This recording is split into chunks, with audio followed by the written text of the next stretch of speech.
It's a bit wet, a bit overcast, and it's quite cold, to be honest with you, so might need a light rain jacket for pushing off today. So we're pushing off down the island of Hvar, and we're going down to the bottom, right to the southernmost tip of the island, where we're going to be catching a ferry, and that ferry is serviced by the same operator of ferries that took us from Split to Hvar Island. It's called Jarolinia, probably mispronouncing that. You know, these islands around Hvar and Split seem to be well serviced by ferries. Like, it seems to be among the primary transport for tourists, certainly to get out to the islands, and even the locals as well. They're providing an important service, quite a good service, at least so far in our experience. There's Rulston over there, he's just chilling out. Quite bittersweet to be moving on, because we've both been quite taken with this place. It's got a really cool, relaxed vibe and atmosphere. And despite the weather, which has been quite overcast, it hasn't dampened our spirits. We've still really enjoyed it. Yesterday evening, we spoke to a really nice American couple that were over visiting from Colorado, and they were just sharing their experience and telling us what they thought of Croatia so far. They were making their way north along the coast, and we're making our way south, so that was quite funny. Certainly all the locals that we've encountered so far on the island have been very friendly, very warm, and especially our host here. And we're being hosted by a very nice couple, family, who live just below us. And they've been very keen on making sure that we had everything we needed to make our stay comfortable here. It always makes a difference when you are staying somewhere that you're looking forward to. After a busy day of exploring and checking out the place, you want to actually look forward to going back to where you're staying, your accommodation. And I've been in that situation in the past, and I'm sure many of you have, where you've been staying somewhere that isn't the best, it's not the nicest, and it's a bit of a drag having to go back and stay there, spend there the night. It's always a benefit if you can stay somewhere you actually feel really good about going back to, which is, this apartment has fulfilled that. So we'll be setting off in about 10-15 minutes, I would say, and we're going to be heading on a slow, fairly steady paced drive down the island. Sure, despite the weather, there'll be some stunning views, lavender fields, and Hvar Island's famous for its lavender. It's called the Lavender Island. Yeah, it should be quite cool. Let's see together what this drive is like. You're going to see our first-hand impressions of these places as we experience them. So join us on this journey. Ralston's got the driver's seat, so I'm praying. Nah, I'm joking. He's a good driver. Yeah, we didn't get a chance to check out the fort last night because it was closed, so we're going to quickly go around and see if we can get up onto the fort walls for one last glimpse of the view over Hvar Town. And then on our way down, we might stop in past, there's a place on the other side next to, just down from Starigrad Hvar, called Jelsa, or Jelsa, I'm not sure how to pronounce it. Jelsa, I think it is. Not sure if there's much there, but it was recommended to us by our host, so we'll go and check it out. It's on our way down anyway, so might as well just check it out. We got plenty of time to make the ferry, so the more of this island we can explore, the better. There's not many cars here, so we should be fine just to nip in. That yellow Volkswagen Beetle was here last night. That's quite cool.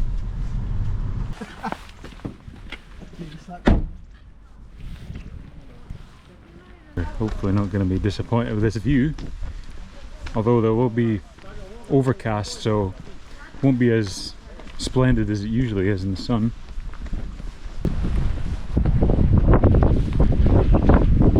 Made it into the fort, and it was 12 euros each, so 24 euros for Rulston and I, and you can purchase like a pass ticket that gets you into this fort, a clock tower down in the town square, and somewhere else I believe. But yeah, we just kind of have time for this, and so far it is giving us, well, certainly giving me like Game of Thrones vibes, although everywhere in Croatia that I've seen so far has. You cannot walk along the walls, so I was wrong. The other night when I looked up here and I saw people from the perspective where I was standing, I thought I seen them walking along the fortifications of the fort. But you're not allowed to do that, and I don't think you can, otherwise you'd fall off. But certainly there's like parapets and turrets and things like that you can look out from. We're just walking up to one just now.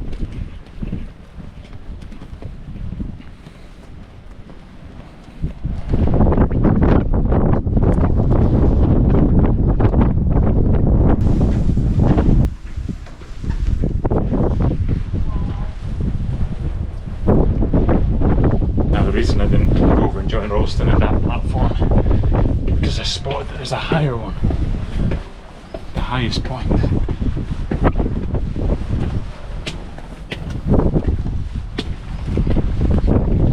It's going to be very windy up here.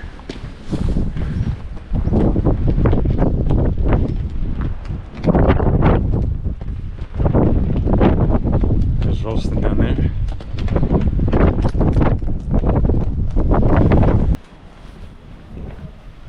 So we came, we saw, we experienced the view, and now it's time to head on. That's the reality of having a tight schedule, unfortunately. So out of all the invading forces and the attacking forces over the years, this fort, the Scots came and we were only here for 10 minutes. So that's the shortest invasion probably in history. But hey, we saw it, we experienced it, that's the main thing.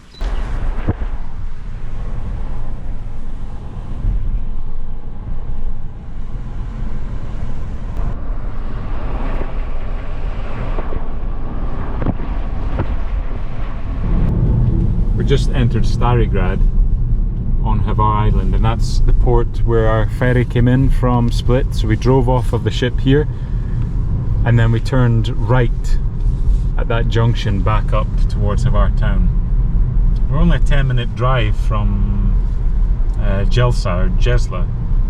So apologies if we've been mispronouncing Jesla or Jelsa. We're still learning, so please cut us some slack.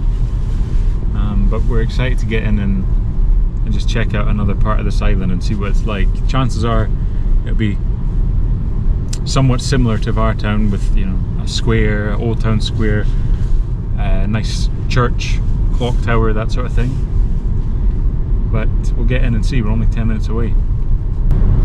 An island like this and the route that we're taking down the Dalmatian Coast and along like the Adriatic Sea down through Croatia, it's best appreciated if you've got a hire car, if you can afford one, or if you've got means to rent one or access one.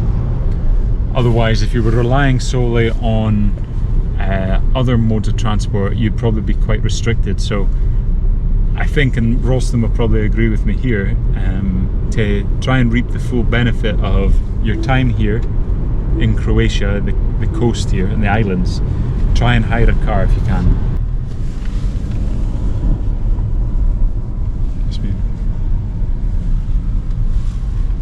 Big support here for Hajduk football club, Split. Seen a few tags, graffiti tags as we've been going along. Ahead. See, parking. Right. So we found parking here, but it looks like it's paid.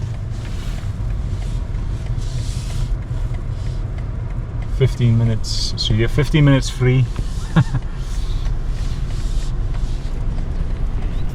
Okay, so that's us parked up. Nice plentiful parking, to be honest. We thought that parking might be a parallel park job on some side streets, but no, we found some parking. We're going to head in to the town centre and try and get some brekkie. We've not had anything for breakfast so far today, so that's what we're going to do. And we're going to check out more of this town. Seems pretty laid back so far, not much happening. So I believe this is the entrance to the Old Town area. And we've noticed that a lot of the old town areas that we've been to so far are like pedestrianised, with access restricted for like goods vehicles and emergency vehicles and things like that, but for the most part fully pedestrianised. So if you were taking a taxi here from the port or something like that, just bear that in mind if you've got heavy cases to take to your accommodation.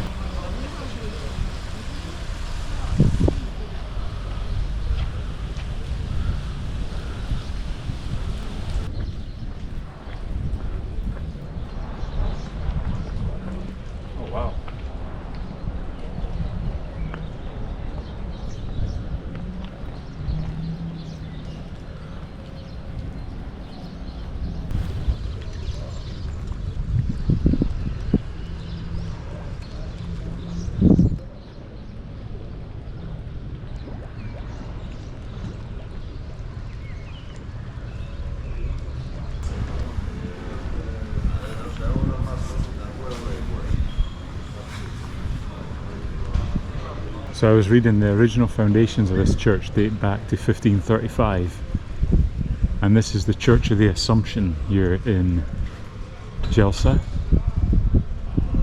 You can go in, you can have a look. It's open.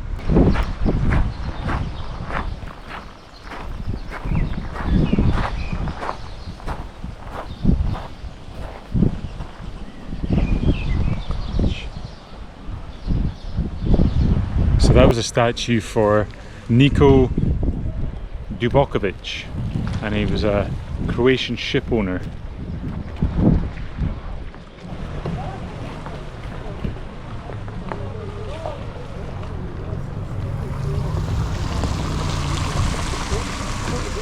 So nothing going on really just now in Jelsa. Maybe if the weather was better and more people going about, then more of an atmosphere, but just now it's pretty sleepy, like there's nothing much going on. Despite how gloomy it looks, still quite nice. I was just saying the Rulston there reminds me of like port or something like that from like Pirates of the Caribbean. There's a few nice cafes back there that do really fine looking like croissants and things like that. So we'll stop there, get some brekkie, get a coffee or a tea, get feeling revitalised and freshened up, and then we'll head on our way. Just heading out of Jelsa now. So I'll need to access your team's data. Okay, I won't. Just heading out of Jelsa now. And the rain's picking up, it's quite heavy. So we need to get the window wipers going. Sucuraj, that's where we're headed. See it there?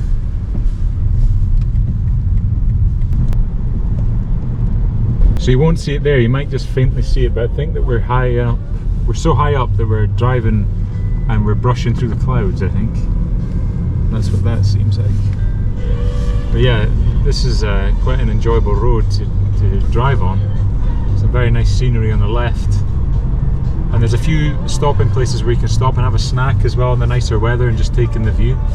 So it has to be said that this portion of the road that's taken us down to the ferry is very, very poor.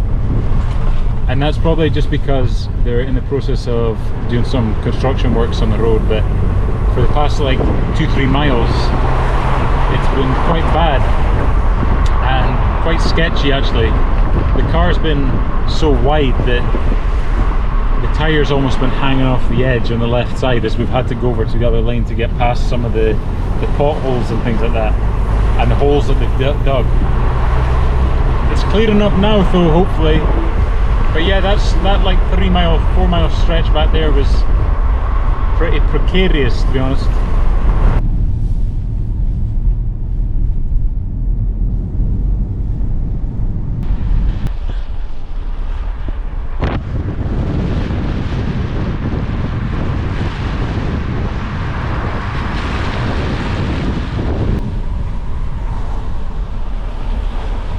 So we're just coming into Sucuraj now. I think we've already seen the car ferry in the distance. So I reckon we're just going to drive to the ferry port just now, because it's due to leave in about 50 minutes. So we have to start making our way towards the port just now, make sure we get in line and make sure we get on the ferry before it departs very soon towards Dubrovnik, the mainland. And I can see in the distance the sun is shining on the mainland a wee bit more than it is here on the island, so looking forward to seeing the sun again in all its glory.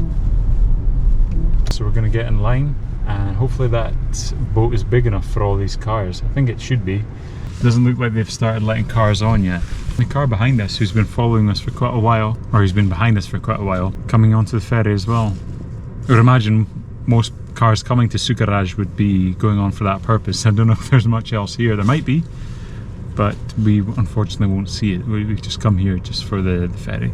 And from what our Airbnb host was saying before we left, this apparently is quite a popular ferry crossing because of the duration. It only takes 30 minutes and it ferries people from this island over to Dubrovnik, the mainland. So his advice was to get here in good time to make sure that we can get onto the boat and that there's enough space.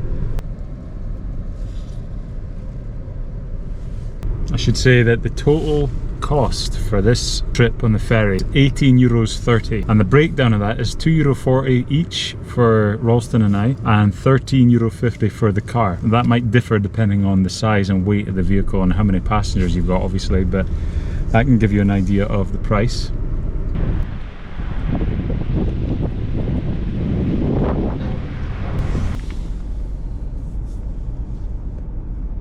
Okay, so that was simple enough. You just get the ticket, download it, and a PDF or a screenshot on your phone, and then you give it to the guy, he scans it, and then you park up.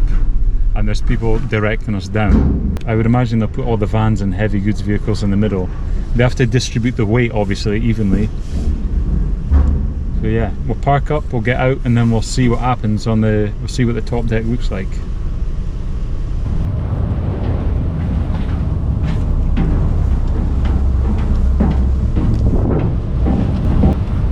So there's a ramp at the back, there's a ramp at the front. We drove on, we drive off at the front, very straightforward.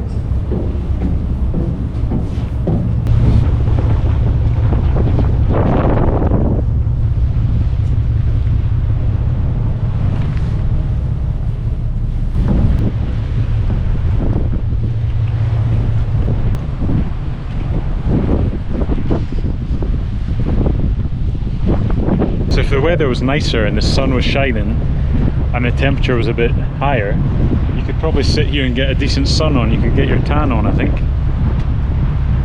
That's just Sucuraj here.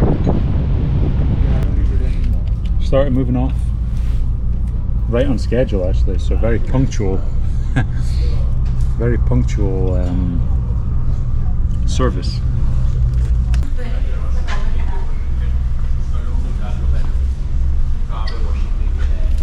But how do you tag every single piece along without Ireland expense and work? So in the distance you can see Jelsa, and Jelsa is where we're headed next. Unfortunately there's no car ferry that goes there directly, so we're going over to the mainland. We're driving down the coast here, just over my left shoulder, and then we're going to drive over a bridge that connects to Jelsa, and we're going to drive to a place called Orbic.